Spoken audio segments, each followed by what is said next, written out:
বাণীপীঠ শিক্ষাঙ্গনের উপস্থাপনায় একটি গুরুত্বপূর্ণ সিলেবাসের ক্লাসে স্বাগত জানাচ্ছি সকল ছাত্রছাত্রীকে। আজকের ক্লাসটা মূলত তাদের জন্য প্রযোজ্য যারা ক্যালকাটা ইউনিভার্সিটিতে পড়ছো এবং তোমরা সবেমাত্র থার্ড সেমিস্টারের পরীক্ষা কমপ্লিট করে ফোর্থ সেমিস্টারে উঠেছো। তো বাংলা অনার্স রয়েছে এবং ক্যালকাটা ইউনিভার্সিটির ফোর্থ সেমিস্টারের স্টুডেন্ট যারা আছো, মানে সদ্য ফোর্থ সেমিস্টারে উঠছো, তাদের জন্য এই সিলেবাসটা প্রযোজ্য। প্রথম থেকে শেষ পর্যন্ত মনোযোগ দিয়ে শোনো। প্রথমেই বলি, তোমাদের ফোর্থ সেমিস্টারে বাংলা অনার্সের মোট 4টে পেপার পড়তে হবে। এই 4টে পেপারই কিন্তু তোমাদের মেন পেপার বা সিসি পেপার। তার কারণ হচ্ছে এর আগে থার্ড সেমিস্টার পর্যন্ত তোমরা যে একটা এসইসি পেপার পড়েছিলে সিসি পেপারের সঙ্গে, সেই এসইসি পেপারটা এবার থেকে আর পড়তে হচ্ছে না। তো তোমরা ফোর্থ সেমিস্টারে বাংলা অনার্সের মোট 4টে পেপার পড়বে। এই 4টে পেপারেরই নম্বর বিভাজন কিন্তু আগের মতোই রয়েছে, অর্থাৎ 3টে 15 নম্বরের ব্রড কোয়েশ্চেন লিখতে হবে, 3টে 5 নম্বরের টিকা লিখতে হবে এবং 15টা 1 নম্বরের শর্ট কোয়েশ্চেন লিখতে হবে, অর্থাৎ টোটাল 75 নম্বরের পরীক্ষা দিতে হবে। তো তোমরা থার্ড সেমিস্টার পর্যন্ত সিসি 3, 4 এগুলো পড়ে এসছো। এবার ফিফথ সেমিস্টার থেকে তোমরা যেটা পড়বে সেটা হচ্ছে সিসি 5, সিসি 6, 7, 8 এই 4টে পেপার পড়বে। তো সেই সিসি 5-এর সিলেবাসটা আমি প্রথমে বলছি। সিসি 5-এর সিলেবাসটা কিন্তু পুরোটাই টেক্সট ওরিয়েন্টেড একটা পেপার, খুব সুন্দর একটা সিলেবাস। এখানে তোমরা পড়বে বৈষ্ণব পদাবলীর কিছু নির্বাচিত পদ। তোমরা জানো যে বৈষ্ণব পদাবলী সাহিত্যের অনেক বিখ্যাত সাহিত্যিক রয়েছেন, যেমন বিদ্যাপতি, চণ্ডীদাস, জ্ঞানদাস, গোবিন্দ দাস। তো এনারা প্রত্যেকেই অসংখ্য অসংখ্য পদ রচনা করেছেন। তোমাদের সেখান থেকেই নির্বাচিত কয়েকটি মাত্র পদ সিলেবাসে দেওয়া হয়েছে। পদগুলো লাইন ধরে ধরে বুঝতে হবে, না হলে কিন্তু পরীক্ষার সময় গিয়ে তোমরা খুব বিপদে পড়ে যাবে। তাই প্রথম থেকে বলছি, সিনসিয়ার হও এবং এই পদগুলো কিন্তু প্রত্যেকটাই লাইন ধরে ধরে বোঝবার জায়গা রয়েছে। যেমন এখানে তোমাদের পাঠ্য রয়েছে নিরদ নয়নে নির্ঘন সিঞ্চনে, আজুহাম কি পেখলু নবদ্বীপ চন্দ। এই দুটোই হচ্ছে চৈতন্য বিষয়ক পদ, মানে চৈতন্যদেবকে কেন্দ্র করে লেখা পদ। এরপর রয়েছে দাঁড়াইয়া নন্দের আগে গোপাল কান্দে অনুরাগে, যেটা হচ্ছে শ্রীকৃষ্ণের বাল্যলীলা বিষয়ক পদ। এছাড়া ঘরের বাহিরে দণ্ডে শতবার রূপ লাগি আঁখি ঝুরে গুণ মনোভোর, এমন পীড়িতি কভু নাহি দেখি শুনি, সখী কি পুছসি অনুভবময়, মন্দির বাহির কঠিন কপাট, কণ্টক গাড়ি কমল সমপদতল, কি মোহিনী জানো বধূ কি মোহিনী জানো, বধূ তুমি সে আমারও প্রাণ, অঙ্কুর তপন তাপে যদি যা রব, বহুদিন পরে বধুয়া এলে, তা তল সৈকত বাড়ি বিন্দু সম। এই এতগুলো পদ, প্রত্যেকটারই আমি ফার্স্ট লাইনটা জাস্ট বললাম, তোমাদের সিলেবাসে রয়েছে এগুলো, স্ক্রিনে নিশ্চয়ই তোমরা দেখতেই পাচ্ছ। তো এই পদগুলো তোমাদের পাঠ্য রয়েছে। এই প্রত্যেকটা পদ তোমরা কিভাবে পড়বে আমি সেটা একটু সংক্ষেপে বলে দিচ্ছি। প্রত্যেকটা পদের লাইন তুলে তুলে ব্যাখ্যা বিশ্লেষণ তোমাদের বুঝতে হবে। যেমন আমি সাপোজ একটা উদাহরণ নিয়ে বলছি, যেমন কণ্টক গাড়ি কমল সমপদতল, মঞ্জির চিরহি ঝাঁপি, গা গড়ি বাড়ি ঢাড়ি করি পিছল, চলতহি অঙ্গুলি চাপি, মাধব তুয়া অভিসারক লাগি। এবার এই পদটার নিশ্চয়ই ব্যাখ্যা তোমার একার পক্ষে বুঝে ওঠা সম্ভব নয়। তো যিনি টিচার তোমাদেরকে পড়াবেন তাকে এটা মেক শিওর করতে হবে বা কনফার্ম করতে হবে যে তিনি তোমাদেরকে প্রত্যেকটা লাইন ধরে ধরে বুঝিয়ে পড়াচ্ছেন, প্রত্যেকটা শব্দের মানে বুঝিয়ে দিচ্ছেন। সেটা যদি না হয় সেক্ষেত্রে কিন্তু তোমরা এই পেপারটা পরীক্ষা দিতে গিয়ে সম্পূর্ণই বিপদে পড়বে। শর্ট কোশ্চেন তো লিখতে পারবেই না, 5 নম্বরের যে ব্যাখ্যা টিকা আসবে যেটাখানে লাইন তুলে প্রশ্ন থাকবে সেটাও লিখতে পারবে না এবং নানান রকমভাবে অসুবিধার সম্মুখীন হবে। তো প্রথম থেকে যেখানেই পড়ছো এটা মেক শিওর করো যে সেখানে লাইন তুলে পড়ানো হচ্ছে, বিষয়বস্তু ভালোভাবে বুঝিয়ে দেওয়া হচ্ছে। আর যারা মনে করছো যে সেই রকমভাবে পড়ার জায়গা বা প্রতিষ্ঠান তোমরা কোথায় পাবে, তাদের জন্য সুবর্ণ সুযোগ রয়েছে।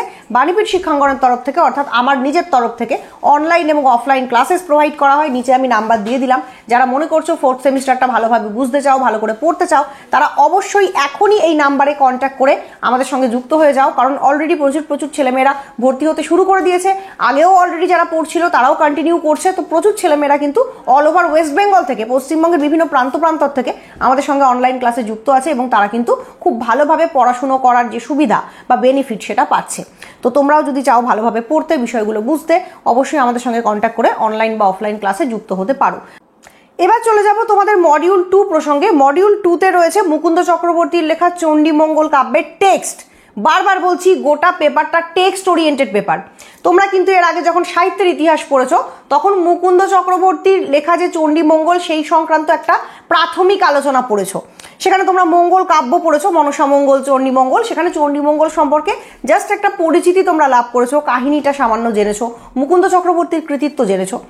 এখন তোমরা যেটা পড়বে সেটা হচ্ছে মুকুন্দ চক্রবর্তীর অরিজিনাল চণ্ডীমঙ্গল কাব্যের টেক্সট, তার প্রথম খণ্ড, মানে বেদ খণ্ড বা আখেটিক খণ্ড বা কালকেতু ফুল্লরা উপাখ্যান, সেই কাহিনীটা তোমরা পড়বে। এবং এই কাহিনীটা কিন্তু তোমাদের লাইন ধরে ধরে বুঝতে হবে। কিছু কিছু জায়গা পুরো একদম সিলেবাস অনুযায়ী বা তোমাদের যে টেক্সট রয়েছে সেই টেক্সটটা অনুযায়ী পড়তে হবে এবং বুঝতে হবে। সেখানে অনেক গুরুত্বপূর্ণ জায়গা রয়েছে, অনেক গুরুত্বপূর্ণ পার্ট রয়েছে, অনেক গুরুত্বপূর্ণ অংশ রয়েছে, যেটা ভালোভাবে না বুঝতে পারলে তোমরা কিন্তু এখান থেকে অ্যান্সার করতে পারবে না বা তোমাদের সমস্যা হবে। তো চণ্ডীমঙ্গলের টেক্সট খুব ভালো করে পড়তে হবে। নেক্সট মডিউল 3-তে রয়েছে শাক্ত পদাবলী। যেমনভাবে বললাম বৈষ্ণব পদাবলীর বেশ কিছু পদ তোমাদের পাঠ্য রয়েছে, ঠিক সেরকমভাবেই শাক্ত পদাবলীর বেশ কিছু পদ তোমাদের পাঠ্য রয়েছে। যদিও বিভিন্ন কবিরা বিভিন্ন সময়ে শাক্ত দেবী মহাকালী দেবী কালিকাকে নিয়ে পদ রচনা করেছেন, তবুও মূলত শাক্ত পদাবলীর পদ রচয়িতাদের মধ্যে বিখ্যাত হলেন কমলাকান্ত এবং রামপ্রসাদ। তো এখানে রামপ্রসাদ কমলাকান্তের পদের সংখ্যাই বেশি। যেমন গিরিবর আর আমি পারিনে হে প্রবোধ দিতে উমারে, গিরি এবার আমার উমা এলে আর উমা পাঠাবো না, কবে যাবে বলো গিরিরাজ গৌরীরে আনিতে, বারে বারে কহরানি গৌরী আনিবারে, ওহে হর গঙ্গাধর করো অঙ্গীকার, গিরিরানী এই নাও তোমার উমারে, ওরে নবমী নিশি না হই ওরে অবসান, ওহে প্রাণনাথ গিরিবর হে ভয়ে তনু কাঁপিছে আমার, মাগো তারা ও শঙ্করী কোন অপরাধে আমার পরে করলে দুঃখের ডিক্রি জারি, মা আমায় ঘুরাবে কত কলুর চোখ ঢাকা বলদের মতো, আমি কি দুঃখেরে ডরাই দুঃখে দুঃখে জন্ম গেল আর কত দুঃখ দেও দেখি তাই, আমায় দেও মা তবিলদারি আমি নিমখারাম নই শঙ্করী। এই সমস্ত পদগুলো তোমাদের পাঠ্য রয়েছে, এখানেও কিন্তু তোমাদের লাইন ধরে ধরে টেক্সট বুঝতে হবে। আর চলে যাব তোমাদের পরবর্তী যে অংশটা রয়েছে পরের পেপারটা, অর্থাৎ CC 6 পেপার, সেটা সিলেবাস প্রসঙ্গে। এই পেপারটা খুব মজার, খুব সুন্দর একটা সিলেবাস, কারণ এখানে রয়েছে বাংলা গোয়েন্দা সাহিত্য, কল্পবিজ্ঞান আশ্রয়ী রচনা আর অলৌকিক কাহিনী। মানে শিশু কিশোরদের পড়তে ভাল লাগে এরকম সব ধরনের গল্প গাথা তোমরা এখানে পাবে। খুব মজার কন্টেন্ট, খুব ভালো কন্টেন্ট। প্রথমেই রয়েছে শরদিন্দু বন্দ্যোপাধ্যায়ের লেখা একটি ব্যোমকেশ বক্সী সিরিজের উপন্যাস সজারুর কাঁটা। ভীষণ সুন্দর লোমহর্ষকর কাহিনী, খুন, সেই খুন কে করছে, এক ধরনের সিরিয়াল কিলিংয়ের পদ্ধতি, সেইটা নিয়ে লেখা গল্প। তো তোমরা এখনকার দিনে ছেলেমেয়েরা নিশ্চয়ই বিভিন্ন গোয়েন্দা গল্প পড়তে বা শুনতে পছন্দ করো, তো সেই রকমই ব্যোমকেশ বক্সী সিরিজের একটা গল্প, এটা খুব ভালো লাগবে তোমাদের সবার। এরপর রয়েছে সত্যজিৎ রায়ের শঙ্কু সমগ্র, প্রফেসর শঙ্কু, তার বিভিন্ন কাহিনী। তোমরা এর আগে স্কুল লেভেলে কোথাও একটা এই প্রফেসর শঙ্কুর কাহিনী কিন্তু পড়ে এসছো সাবঅর্ডিনেট টেক্সট রূপে, মানে সহায়িকা বই রূপে, মানে এক্সট্রা যে টেক্সট থাকে গল্পের বই সেই রূপে পড়ে এসছো।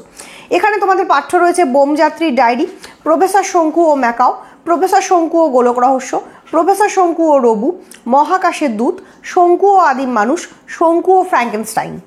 এইসব গল্পগুলো তোমাদের পড়তে হবে। নেক্সট মডিউল 3-তে রয়েছে ভূতের গল্প। ভূতের গল্প শুনতে কার না ভালো লাগে। লীলা মজুমদারের লেখা সব ভূতুরে একটা গল্প গ্রন্থ, সেখানে পেনেটিতে থেকে স্পাই পর্যন্ত এই প্রথম 15টা গল্প তোমাদের পাঠ্য। ভীষণ সুন্দর ছোট্ট সিলেবাস। এরপর চলে যাব CC 7। CC 7-এ রয়েছে বাংলা কথা সাহিত্য। খুব সুন্দর একটা সিলেবাস এখানেও। আর সব থেকে গুরুত্বপূর্ণ কথা, তোমাদের 4th সেমিস্টারের টোটাল সিলেবাসটা হচ্ছে সাহিত্য কেন্দ্রিক, মানে টেক্সট কেন্দ্রিক। এরকম একটা পেপারও আমি এখনো পর্যন্ত দেখছি না যেখানে টেক্সট নেই। তো এগেইন CC 7-এও টেক্সট রয়েছে। বঙ্কিমচন্দ্র চট্টোপাধ্যায়ের লেখা কপাল কুণ্ডলা এবং মানিক বন্দ্যোপাধ্যায়ের লেখা পদ্মা নদীর মাঝি, এই দুটো উপন্যাস যুগান্তকারী সৃষ্টি দুজন ঔপন্যাসিকের। তার মধ্যে বঙ্কিমচন্দ্র চট্টোপাধ্যায়ের কপালকুণ্ডলা সম্পর্কে যদি তোমরা একটা সামগ্রিক ধারণা লাভ করতে চাও, আমার চ্যানেলে অলরেডি ভিডিও আপলোড করে দেওয়া আছে, আমি ডেসক্রিপশন বক্সে লিঙ্ক দিয়ে দিলাম, তোমরা গিয়ে দেখে নিতে পারো। এছাড়া বেশ কিছু ছোট গল্প রয়েছে যেগুলি সবই রবীন্দ্রনাথ ঠাকুরের গল্পগুচ্ছ গ্রন্থের অন্তর্গত। দেনা পাওনা, মেঘরৌদ্র, মণিহারা, নিশীথে, একরাত্রি, শুভা, অতিথি এবং ল্যাবরেটরি, এই গল্পগুলির মধ্যে নিশীথে, মণিহারা, দেনা পাওনা এই গল্পগুলির আলোচনা অলরেডি আমার চ্যানেলে আপলোড করে দেওয়া আছে। যারা দেখতে চাও অবশ্যই ডেসক্রিপশন বক্সে গিয়ে লিঙ্কে ক্লিক করে দেখে নাও। প্রতিটা বিষয় এইভাবে করে বুঝে পড়লে তোমাদের এই পেপারটা নিয়ে কোনো প্রবলেম হবে না। নেক্সট তোমাদের CC 8 পেপার। এটাও এগেইন ভীষণ সুন্দর একটা পেপার। তোমরা ভাববে যে সব পেপারই ম্যাম কেন সুন্দর বলছেন, কারণ প্রত্যেকটা পেপারের মধ্যে ভিন্ন ভিন্ন রস, ভিন্ন ভিন্ন মাধুর্য রয়েছে। এই পেপারটা কিন্তু ছন্দ অলঙ্কার এবং প্রবন্ধের পেপার। এই পেপারটাতে তোমাদের ছন্দ নির্ণয় শিখতে হবে। এগেইন বলবো, আমার চ্যানেলে খুব সংক্ষিপ্ত কিছু ভিডিওস রয়েছে ছন্দ নির্ণয়ে, কিন্তু সেটা ছন্দ নির্ণয়ের জাস্ট সংক্ষিপ্ত রূপ মাত্র। ছন্দ নির্ণয়ের পশ্চাতে আরো অনেক কিছু শেখবার বা বোঝবার আছে, যেমন অক্ষর কি, দল কি, মাত্রা কি, জ্যোতি কি, পর্ব কি, কিভাবে একটা কবিতার ছন্দ ভাঙতে হয়, কিভাবে করে ছন্দ নির্ণয় করতে হয়, ছন্দ লিপি প্রণয়ন বা কিভাবে করতে হয়, ছন্দ লিপি প্রণয়ন করার পর সেটা নিয়ে লেখাটা নিচে কিভাবে লিখতে হয়, এই সমস্ত বিষয় কিন্তু শেখবার দরকার আছে। নেক্সট চলে যাব অলংকার নির্ণয়, সেটাও খুব গুরুত্বপূর্ণ একটা বিষয়। আমরা যে কবিতা পড়ি, কবিতার মধ্যে অলংকারের ব্যবহার থাকে। প্রকৃতপক্ষে অলংকারের দ্বারা কাব্য দেহকে সুসজ্জিত করা হয়। সেই অলংকারগুলো প্রকৃতপক্ষে কি এবং কেমন, কোন অলংকার কেন ইউজ করা হয়, অলংকারের ভেতরে কি মাধুর্য রয়েছে, সেগুলো তোমাদের জানতে হবে।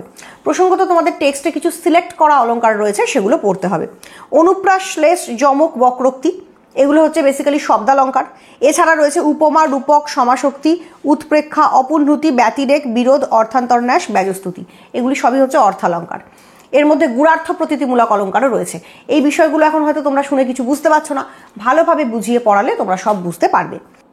প্রসঙ্গত বলি, যারা আমাদের কাছে ক্লাস করবে অনলাইন বা অফলাইন যে কোনো মোডেই করো না কেন, ছন্দ এবং অলংকার নির্ণয় তাদেরকে বোর্ড ওয়ার্ক করিয়ে করানো হবে।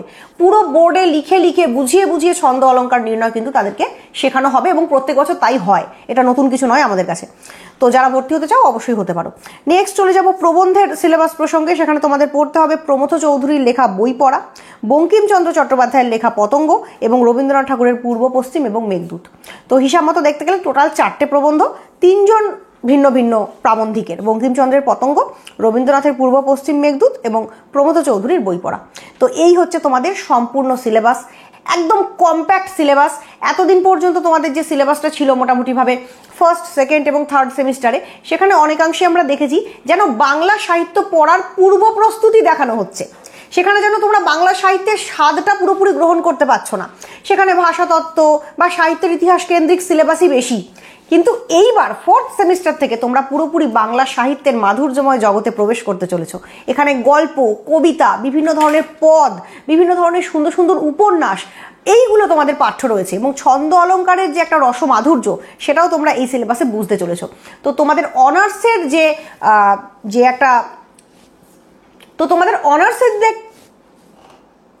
তোমাদের অনার্সের যে একটা জার্নি, তার মধ্যে কিন্তু এই ফোর্থ সেমিস্টারটা ভেরি ভেরি ইম্পর্টেন্ট একটা সেমিস্টার হতে চলেছে।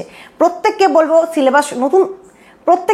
নতুন সিলেবাস শুরু হচ্ছে, নতুন সেমিস্টার শুরু হচ্ছে প্রত্যেককে বলবো নতুন সেমিস্টার শুরু হচ্ছে, নতুন সিলেবাস তোমরা পড়তে চলেছো। খুব ভালো করে পড়ো, খুব ভালো করে বোঝো, এবং এই সিলেবাসটা কিন্তু প্রচুর প্রচুর নাম্বার গ্যাদার করার জায়গা রয়েছে।